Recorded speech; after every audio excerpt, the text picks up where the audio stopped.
Good morning সকলকে জানাই শুভ অষ্টমীর আন্তরিক প্রীতি ও শুভেচ্ছা। এখন বাজে সকাল ৬টা আর আমরা যাচ্ছি অযোধ্যা পাহাড় দেখার জন্য। তো সবার প্রথমেই আমার আজকে চোখে পড়লো কলা বউয়ের বোধন। এটা আমার কাছে অনেকটা নতুনত্ব একটা জিনিস, কারণ আমি এর আগে কখনো দেখিনি এত সুন্দর পালকি করে কলা বউকে নিয়ে যাওয়া হচ্ছে পুজোর জন্য। এতদিন আমি একটা ভুল ভ্রান্তিতে ছিলাম যে কলা বউ হলো গণেশ ঠাকুরের বউ, কিন্তু সেটা আসলেই নয়। তো তোমরা যদি জেনে থাকো যে কলা বউ আসলে কে, তাহলে প্লিজ আমাকে কমেন্ট করে জানিও। আমরা চলে আসলাম এখন অযোধ্যা পাহাড়ের অনেকটাই কাছাকাছি। এখানকার বেশিরভাগ মানুষেরাই পশুপালনে নিজেদের জীবিকা নির্বাহ করে।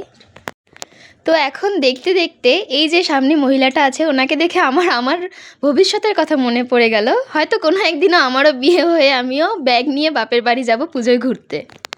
আর পুরুলিয়া মানেই হলো ছোট ছোট মাটির ঘর, এটি হলো এখানকার আসল সৌন্দর্য এবং আকর্ষণ।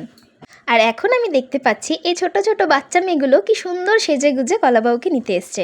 সত্যি কথা বলতে আমার লাইফে আমি এগুলো কখনো এক্সপিরিয়েন্স করিনি। আর এই তো হলো আমাদের লাল মাটির দেশ পুরুলিয়া। ভীষণ সুন্দর জায়গা, দেখতে দেখতে আমরা এগোচ্ছি। আর এই কাকুটাকে দেখে মনে হচ্ছিল, কাকু প্লিজ একটু দাঁড়াও, আমি একটা ফুচকা খেয়ে যাই। আর এখন আমি পৌঁছে গেছি আপার ড্যামে। এখানকার সৌন্দর্যে আমি মুগ্ধ হয়ে গেছি, কারণ একদিকে নীল আর একদিকে শুধু সবুজ, দুটোর মাঝখানে আমি দাঁড়িয়ে রয়েছি। ভীষণ সুন্দর দৃশ্য। আর তার মাঝেই শুরু হলো অর্পিতার জলওয়া।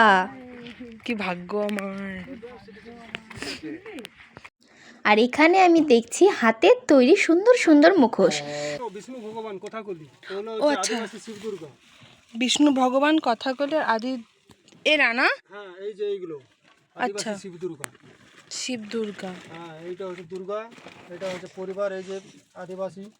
আচ্ছা, এই যে। তো তারপর আমি আরও অনেক কিছু সুন্দর সুন্দর জিনিস দেখছিলাম, ভেবেছিলাম সবার জন্য কিছু না কিছু নিয়ে যাব, বাট আমার তো পকেট গড়ের মাঠ, তাই আর কিছু নেওয়া হলো না। প্লিজ সবাই ক্ষমা করে দিও। ওই দেখো নো প্লাস্টিক জোন, বাট এগুলো কি তোমরা কি জানো? প্লাস্টিক জোন ছেড়ে এখন আমি আমার জন্য চলে এসেছি। তো আমার অনেক খিদে পেয়েছে, তাই একটু পেট পুজো করে নিচ্ছি। আমি খাচ্ছিলাম ছোলা মাখা।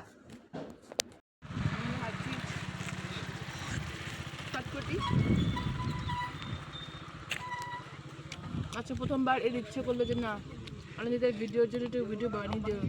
তুই তো কথা বলিস কেন ভিডিওতে? তো এখন আমরা আমাদের ভজন কীর্তন সেরে এগিয়ে যাচ্ছিলাম বামনি ওয়াটারফলের দিকে। এখন চলে আসছি ডাউন ড্যামে, লোয়ার ড্যামে সরি। তো এর আজকে এত খুজলি হচ্ছে ভিডিও বানানোর, ও মাই গড। আমি ঘুরতে আসিনি, ও ঘুরতে আসছে।